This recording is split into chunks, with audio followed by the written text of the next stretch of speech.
warahmatullahi wabarakatuh. Baik, perkenalkan nama saya Agam Maulana.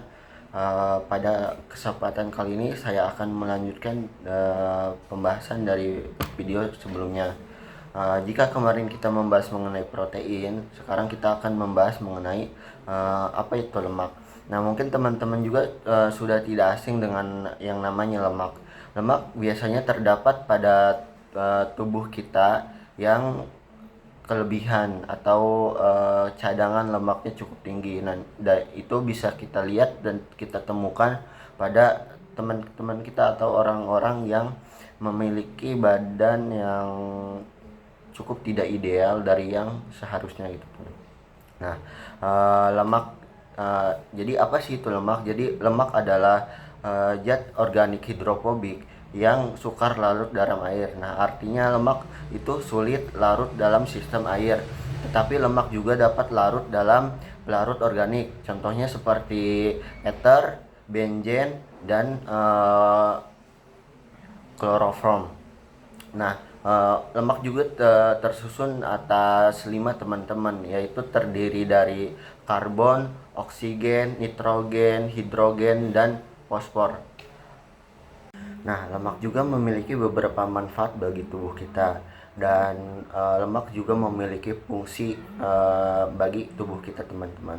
Yang pertama yaitu sebagai sumber energi cadangan selain karbohidrat. Jadi lemak juga bisa kita gunakan atau tubuh kita gunakan untuk sumber energi yang kita gunakan untuk aktivitas sehari-hari sebagai pengganti karbohidrat. Nah, selanjutnya lemak juga berfungsi sebagai penyerapan vitamin-vitamin yang larut dalam lemak itu sendiri, teman-teman.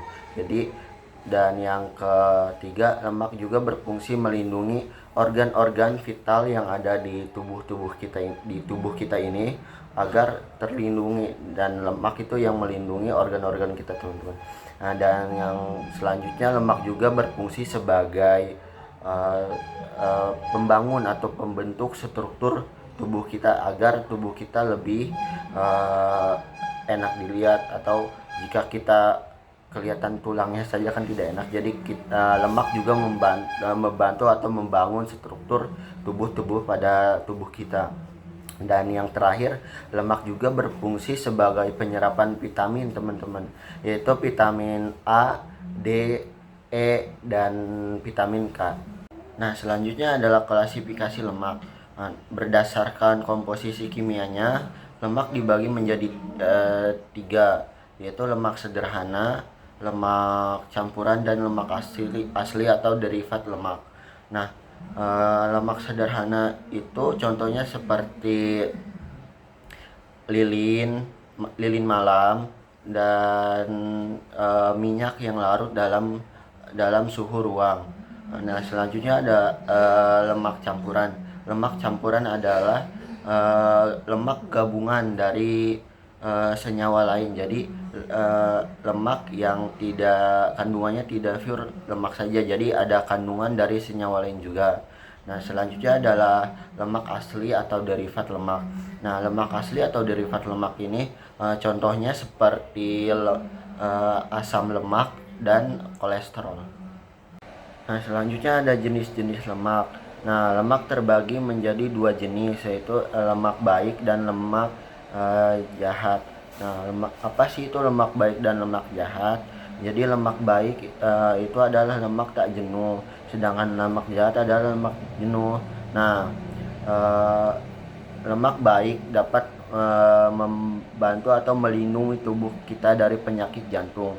Nah, sedangkan lemak jahat itu dapat membahayakan sistem jantung kita, dan juga dapat membahayakan pembuluh darah kita, sehingga ketika kita mengkonsumsi terus-terusan lemak jahat, itu dapat membahayakan organ tubuh kita, teman-teman. Nah, jadi asalnya lemak baik dan lemak jahat itu berasal dari apa sih? Jadi lemak baik dan lemak jahat itu berasal dari, jika lemak baik itu terbagi menjadi 2,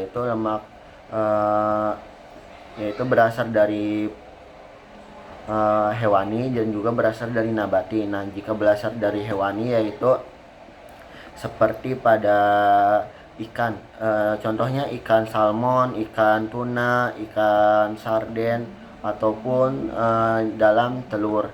Nah, sedangkan jika berasal dari nabatinya yaitu atau berasal dari tumbuhannya yaitu berasal dari uh, buah alpukat, minyak zaitun, terus selanjutnya berasal dari kacang-kacangan seperti contohnya kacang almond dan lain sebagainya. Nah, sedangkan lemak jahat itu berasal dari daging, misalkan daging yang mengandung kandungan lemaknya tinggi.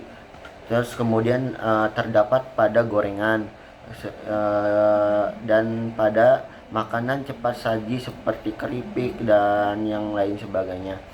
Kemudian juga bisa kita temukan dalam makanan-makanan yang mengandung santan tinggi seperti pada gulai, terus selanjutnya pada masakan Padang yang sering kita temui itu mengandung lemak yang cukup tinggi dan dapat menyebabkan kolesterol dan lain sebagainya. Mungkin itu yang dapat saya mungkin itu yang dapat saya jelaskan mengenai apa itu protein, apa itu lemak. Kurang lebihnya mohon maaf. Wassalamualaikum warahmatullahi wabarakatuh.